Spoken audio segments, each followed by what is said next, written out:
교육편 11번째 얘기 시작합니다. 우리는 지금까지 암기 위주의 교육을 받아왔고, 암기를 잘하는 사람들이 지배계층이 되는 사회적 절차 속에 살고 있다. 자신의 지배계층을 물려주기 위하여 자식들에게 비싼 과외비를 지불해서라도 암기를 강요한다. 사회에 대한 전혀 경험이 없는 사람들에게 자격증 또는 시험이란 제도로 사회의 일정한 위치에 진입한다. 사회를 전혀 몰라도 되고 사람 관계를 전혀 몰라도 된다. 오로지 한 가지만 잘하면 된다. 암기. 이런 사람들이 공무원이 되고 정치인이 되고 대통령이 된다. 그러니 국민의 삶은 변할 수가 없는 것이다. 50여 년 살면서 느낀 거지만 세상 시끄럽게 하는 사람들은 한마디로 얘기하면 똑똑한 나쁜 놈이다. 사람은 태어나면서 부모의 말을 흉내내면서 언어를 배우기 시작한다. 조금씩 커가면서 학교라는 교육과정에서 흉내를 넘어서 강제 주입이 시작된다. 이런 과정에서 우리는 성장하였다. 이 과정에서 느낀 것 중에 하나는 확실하다. 학교에서 배운 것이 사회에서는 거의 써먹을 데가 없다는 것이다. 이것이 현실이다. 그럼에도 교육은 같은 방식을 버리지 못하고 있다. 한 가지 목표를 가지고 있는 것이다.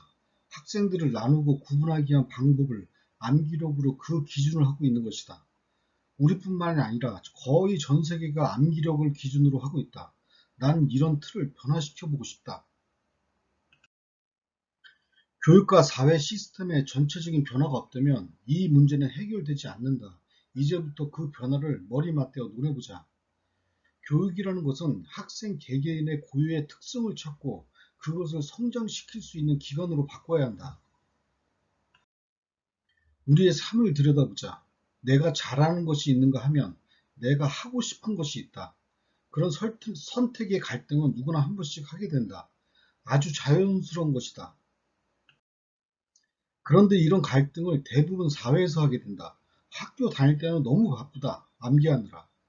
자신에 대한 생각을 할 틈이 없다. 암기하느라. 이게 지금 교육의 현실이다. 사람은 태어나면서 서로 다른 모습을 하고 있으며 내 모습과 다른 모습의 부모를 만나게 된다. 그것은 개개인의 특성이 있다는 자연의 외침이다. 모습이 다른데 성격이 다르지 않겠는가? 가지고 태어난 무엇인가도 다를 것이다. 우린 그것을 찾아줘야 한다. 그것은 수많은 경험을 통해서 점점 확실해지며 그 과정이 자신을 찾아가는 과정이다. 아이들은 순수하기 때문에 관심가는 그 무엇인가를 빨리 찾는다. 그것을 빨리 찾아줄 수 있는 기관이 교육기관이 되어야 한다.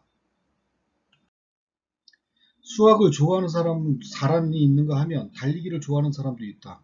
공부는 못하는데 춤을 누구보다 잘 추는 사람이 있고 음악을 좋아하는 사람도 있다.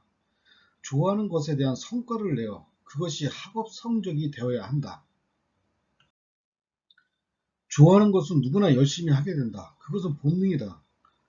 열심히 하는 것은 반드시 결과로 나타난다. 지금보다 나아진다는 것이다.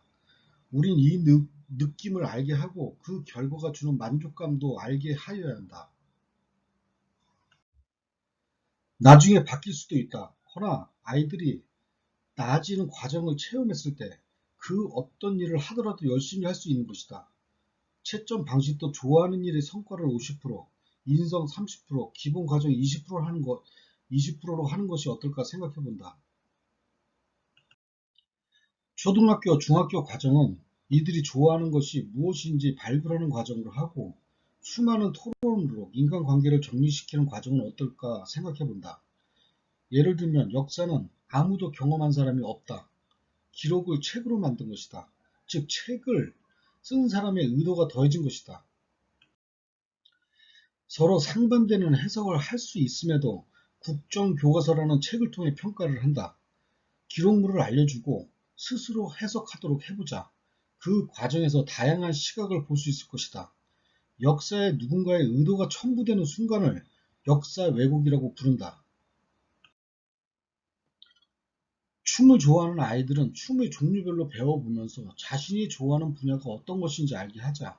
그림을 좋아하는 아이들에겐 그림을 종류별로 경험하게 하여 좋아하는 분야가 어떤 것인지 알게 하자. 좋아하는 좋아하는 분야의 다양함을 알게 하고 하나씩 자신이 선택하게 하자. 그것이 주인의식이다. 고등학교 과정부터는 자신의 선택을 존중해주자. 좋아하는 것에 대한 교육을 지속적으로 받을 수 있도록 하자. 수학을 좋아하는 사람은 수학과를 만들고, 춤을 좋아하는 사람은 댄스과를 만들고, 운동을 좋아하는 사람은 운동과를 만들자.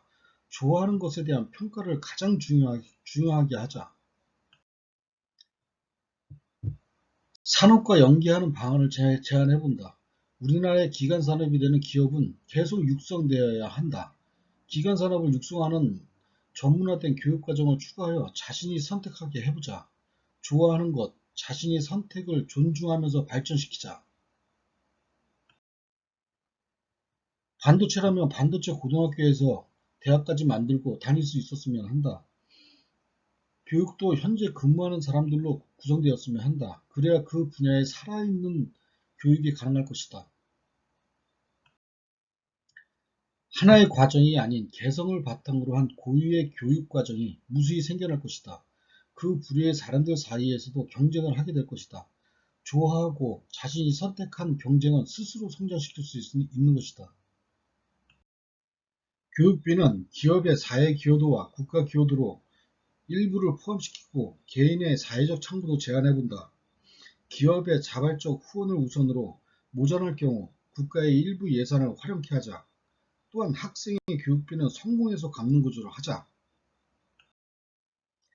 그 갚은 금액은 또 다른 학생을 지원하는 데 사용하도록 하면 될 것이다. 교육도 생산적인 사이클이 형성되는 것이다. 좋아하는 일을 시작으로 열심히 하는 모습으로 바뀌게 될 것이다. 그 열심히 하는 모습에서 성과를 이루는 기쁨도 알게 될 것이다. 성과를 이룬 기쁨에서 자신을 자랑스러워할 것이며 자랑스러운 자신의 모습을 사랑하게 될 것이다. 교육의 진정한 목적은 자신을 사랑하게 하는 것이다. 그래야 사회에서도 당당해지지 않겠는가. 수없이 많은 분야가 생겨날 것이고 그것을 감당하기엔 교육대학으로는 할 수가 없을 것이다. 교육자들의 전문적인 실력이 필요할 것이다. 각 분야의 실무 경험자들이 선생이 될 것을 제안하고 싶다. 예를 들면 학생이 피아노를 좋아하고 잘한다. 전문적인 인력이 필요할 때 인근 전문 학원 선생들의 교육을 시작으로 성장시킬 수 있는 환경을 만들었으면 한다. 모든 분야도 마찬가지다. 선생님이란 직업은 아이들의 특성을 찾아 성장시킬 수 있는 방법을 알려주는 것일 것이다. 또한 어떤 분야든지 그 분야에서 스스로 성과를 이룬 사람이나 현재 그 분야에 활동하는 사람이면 좋겠다. 그것이 진짜 살아있는 교육이며 사회와 차이가 없는 사회화 교육일 것이다. 교육자들도 매우 전문화가 되어야 할 것이다. 어딘가에 끼워 맞추려 하지 말자. 스스로 생각하고 결정하고 그에 따른 책임이 자신에게 있음을 교육과정에서 알게 하자. 국가가 포기하지 않으면 아이들은 성장할 것이다. 성장한 아이들이 우리의 미래이다. 교육은 아이들이 좋아하는 것, 잘하는 것을 발굴하는 기관이 되어야 한다. 아이들의 선택을 존중하여 성장할 수 있는 시스템을 갖추어야 한다. 그것이 학교 생활의 주 평가로 되어야 하며 그 과정에서 경쟁하고 이루어내어 자신의 성과의 자랑스러움을 알게 하자. 자신이 하고 싶은 일에 부족함이 있다면 국가의 도움을 청하고 그 도움을 나중에 갚으면 되는 것이다. 사람의 능력은 어디가 끝인지 알 수가 없다. 교육이란 틀을 깨지 않으면 아이들에게 안내할 수가 없는 것이다. 무한한 가능성을 알려주는 것이 교육자이며 그 안내를 해주는 것도 교육자이다. 교육자의 가장 큰 보람은 학생이 자신보다 나은 사람이 되게 하는 것이다. 11단원 끝났습니다. 12단원 역사편으로 이어집니다. 감사합니다.